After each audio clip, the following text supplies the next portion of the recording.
Tidak ada firman Tuhan di luar Alkitab. Semua firman Tuhan ada dalam Alkitab. Amin.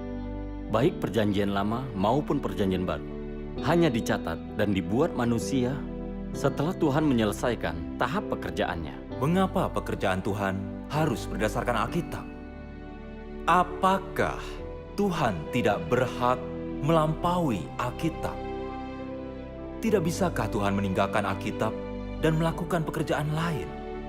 Pekerjaan Tuhan tidak pernah berdasarkan atau mengacu Alkitab.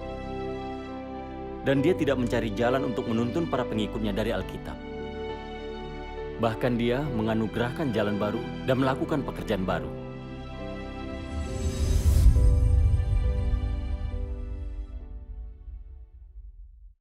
Rekan-rekan, aku mempelajari Alkitab lebih dari 20 tahun. Aku sangat yakin, tidak ada firman Tuhan di luar Alkitab. Semua firman Tuhan ada dalam Alkitab. Amin. Segala yang berlawanan atau di luar Alkitab, itu sesat dan keliru. Amin. Saudari Feng, kau barusan berkata, tidak ada firman Tuhan di luar Alkitab. Yang di luar Alkitab itu sesat dan keliru, benar? Tentu saja. Semuanya tahu itu. Semua pekerjaan dan firman Tuhan dicatat dalam Alkitab. Saudara-saudari, mereka yang percaya Alkitab tahu proses bagaimana Alkitab diciptakan karena perselisihan dan kelalaian para editor pada saat itu. Satu bagian dari firman Tuhan yang disampaikan para nabi tidak dicatat dalam perjanjian lama. Ini adalah fakta umum. Jadi bagaimana kau bisa bilang pekerjaan dan firman Tuhan tidak ada di luar Alkitab? Jadi apakah nubuat para nabi yang dihilangkan bukanlah firman Tuhan? Iya. Bahkan dalam perjanjian baru, Tuhan Yesus berkata lebih dari firman yang telah tercatat. Firman Tuhan ada dalam Alkitab. Saudari, Yohanes 21 ayat 25 menyatakan, dan ada pula banyak hal lain yang Yesus lakukan, yang jika ditulis satu persatu, menurutku, seluruh dunia ini pun tidak cukup untuk memuat kitab yang ditulis itu. Ini juga membuktikan bahwa pekerjaan dan firman Tuhan Yesus tidak sepenuhnya dicatat dalam perjanjian baru. Maka perkataan, tidak ada pekerjaan atau firman Tuhan di luar Alkitab, tidak sesuai dengan fakta yang ada. Ya, tentu Iya, saja. itu benar sekali. Benar sekali. Saudara-saudari, kita juga harus tahu bahwa baik perjanjian lama maupun perjanjian baru hanya dicatat dan dibuat manusia setelah Tuhan menyelesaikan tahap pekerjaannya. Benar sekali. Pada awalnya, Alkitab hanyalah perjanjian lama. Semua pekerjaan dan firman Tuhan Yesus ada di luar perjanjian lama. Jika kita menuruti segala yang menyimpang dari Alkitab itu sesat, bukankah kita telah mengutuk firman dan pekerjaan Tuhan Yesus? Iya, itu benar. Saudara-saudari, dari fakta ini, kita bisa melihat tidak ada firman atau pekerjaan Tuhan di luar Alkitab. Segala yang di luar Alkitab adalah sesat. Itu keliru. Bagus sekali. Kita tidak mempertimbangkan hal ini sebelumnya. Iya, iya, Benar. benar. Iya. Iya, itu benar sekali. Tidak terpikirkan sebelumnya ya. Iya. Iya, aku juga. Benar juga. Benar. Iya, tentu saja.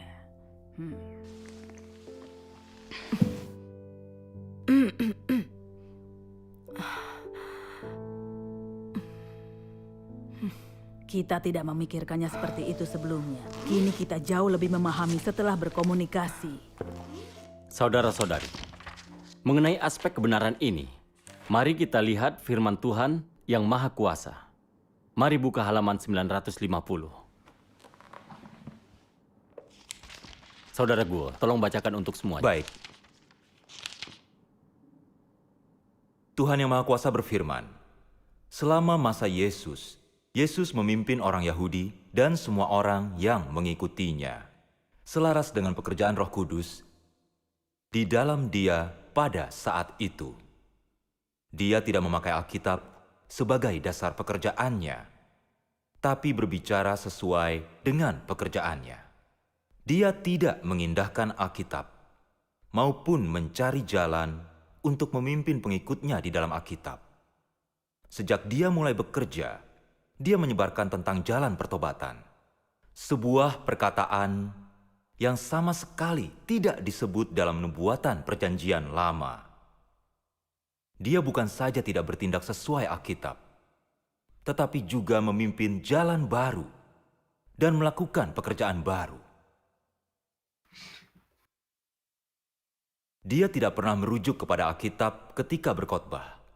Selama zaman hukum Taurat, tidak ada yang bisa melakukan mukjizatnya dalam menyembuhkan orang sakit dan mengusir setan. Pekerjaannya, ajarannya, otoritasnya tidak dimiliki siapapun selama zaman hukum Taurat. Yesus hanya melakukan pekerjaannya yang lebih baru. Dan meski banyak orang mengutuknya dengan Alkitab dan bahkan memakai Perjanjian Lama untuk menyalibkannya, pekerjaannya itu melampaui Perjanjian Lama. Jika tidak demikian, mengapa orang-orang memakunya di kayu salib? Bukankah karena Perjanjian Lama tidak mengatakan apapun tentang ajarannya dan kemampuannya untuk menyembuhkan orang sakit dan mengusir setan? Bagi orang, pekerjaannya itu sepertinya tidak berdasar. Dan ada banyak pekerjaannya yang tidak selaras dengan catatan dalam Perjanjian Lama. Bukankah ini kebodohan?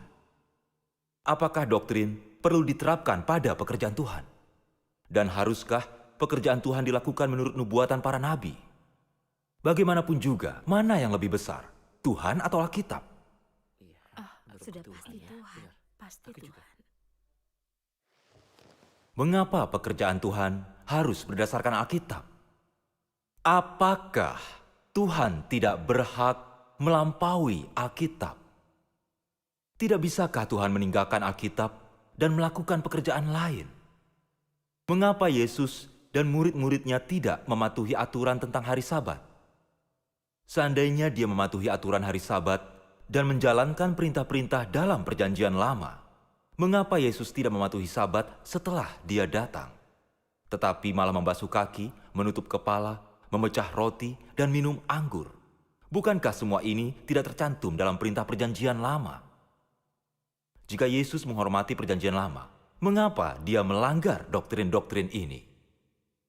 Engkau harus tahu, mana yang terdahulu, Tuhan atau Alkitab? Sebagai Tuhan dari hari Sabat, tidak bisakah dia juga menjadi Tuhan atas Alkitab? Ya, benar. Iya, benar. Jadi seperti itu. Ya. Saudara-saudari, selama bertahun-tahun kita berpikir bahwa segala yang menyimpang dari Alkitab itu sesat. Setelah membaca firman Tuhan yang Maha Kuasa, kita jadi paham bahwa pekerjaan Tuhan tidak pernah berdasarkan atau mengacu Alkitab. Dan dia tidak mencari jalan untuk menuntun para pengikutnya dari Alkitab. Bahkan dia menganugerahkan jalan baru dan melakukan pekerjaan baru. Saudara-saudari, Tuhan penguasa segalanya. Dia bukan hanya Tuhan atas hari Sabat, tapi juga Tuhan atas Alkitab. Benar. Iya, Iya. itu benar. Benar. Itu benar. Tuhan berotoritas melakukan pekerjaan barunya. Pekerjaan baru berdasarkan kebutuhan manusia. Maka, tidak ada firman atau pekerjaan Tuhan di luar Alkitab. Segala yang menyimpang dari Alkitab adalah sesat, tidaklah benar. Saudara-saudari, lewat pembahasan di atas, kita paham. Alkitab adalah catatan 2 tahap pekerjaan Tuhan sebelumnya. Perjanjian Lama adalah catatan pekerjaan Tuhan Yahweh di Israel selama zaman hukum Taurat. Yaitu pekerjaan Tuhan di zaman hukum Taurat yang sering kita bahas. Perjanjian Baru adalah catatan pekerjaan Tuhan Yesus di zaman kasih karunia. Yaitu pekerjaan Tuhan di zaman kasih karunia yang sering kita bahas. Pekerjaan Tuhan di zaman hukum Taurat tidak berdasarkan Alkitab. Dan pekerjaan Tuhan di zaman kasih karunia juga tidak berdasarkan Alkitab. Tidak ada pekerjaan Tuhan yang dilakukan berdasarkan Alkitab. Tidak masalah memakai Alkitab sebagai dasar untuk mengukur pekerjaan, pelayanan, dan khotbah manusia. Tapi sebaiknya kita mengukur berdasarkan ada tidaknya pencerahan Roh Kudus. Jika kita hanya memakai Alkitab untuk mengukur dan mendefinisikan pekerjaan Tuhan, maka kita akan menjadi penentang pekerjaan Tuhan. Seperti orang Farisi yang dulu menolak Tuhan Yesus. Mereka bersikeras, berpegang pada kitab suci, dan mengukur pekerjaan Tuhan Yesus dengan kitab suci. Saat mereka melihat firman dan pekerjaan Tuhan Yesus di luar perjanjian lama, mereka dengan keras mengecam dan menghujat. Justru merekalah orang-orang yang menolak pekerjaan Tuhan dan dikutuk Tuhan. Apa kita akan terus menyangkal fakta itu? Yang mereka katakan itu benar. Iya, sekarang aku merasa lebih dicerahkan setelah mendengarkannya. Iya, jelas. Iya, Jelas. benar-benar.